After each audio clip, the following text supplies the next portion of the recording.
welcome aboard. I'm Eric. And I'm Maisie. And we together are sailing the Great Blue. So I'm originally a small town New England girl. And I'm originally a backwoods Colorado guy. And we got introduced first to sailing when we bought our first sailboat. That sailboat was a 22-foot South Coast. First sailing experience together was on this boat that we bought. And man, it was a real, we'll just say rough shape. Yeah, it was in pretty rough shape, and we didn't know much about it when we first went to go look at it. But so we get out on the water, and thinking, okay, well, if anything's going to happen, it's going to happen out there.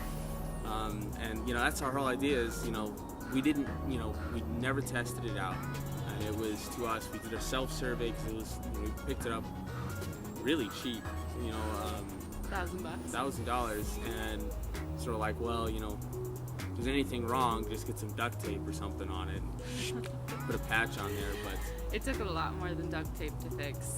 It sure did. By the time we finally got all the leaks, we'll say mitigated because they were still leaking in the bottom where that patch job was, but by the time we got out, it was, I don't know, like midnight or so. Yeah. And so, this boat has it's a 1974, and it's got original instruments and electronics, and that's kind of the funny part where it was like, okay, so there's no lights in this boat at all.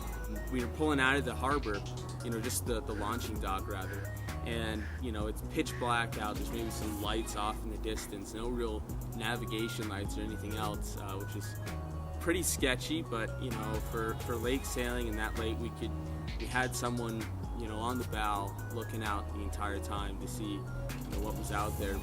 And then we used a cell phone GPS, just like on Google Maps, to see our location because there were no charts for the lake itself. So pretty adventurous. And then the next day it was pretty crazy because it was my first sailing experience altogether, and so we're out there, and we were looking to get back because I had work the next day, and we didn't want to be out there too long. We still had to trailer it up and get it back on the road, and it was a several-hour drive.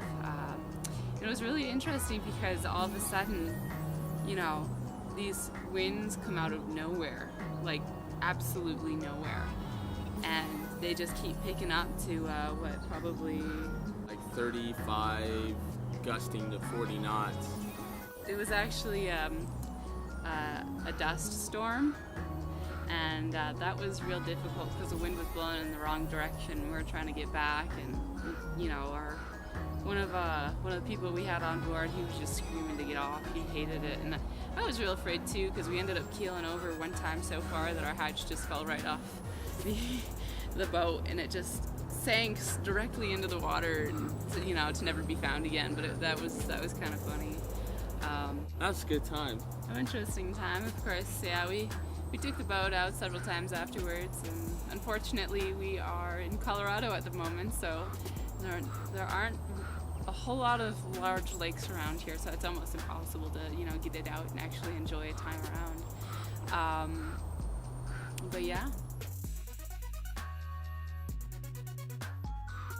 So our first time sailing really gave us a thirst for the ocean that we already knew was underlying. We always dreamed of seeing the Great Blue with no land and just sailing to different destinations that really are unreachable by any other means.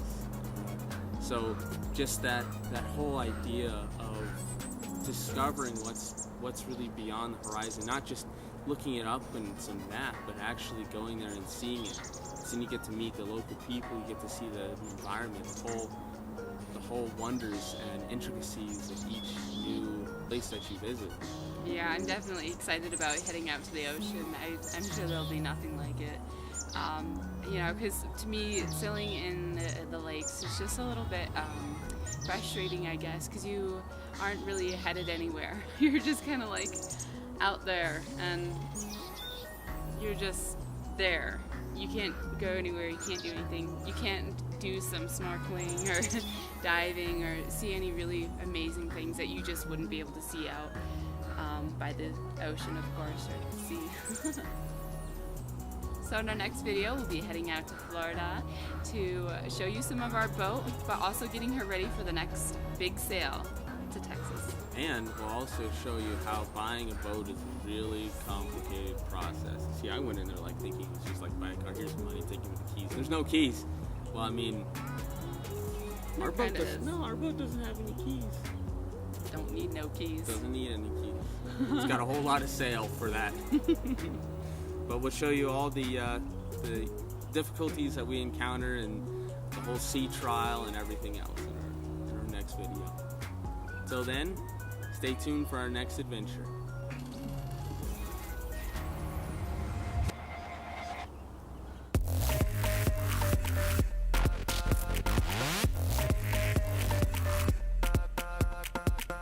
Musical interlude. I just hope it recorded though, because wouldn't that red thing be flashing? That would be hilarious if it wasn't recording.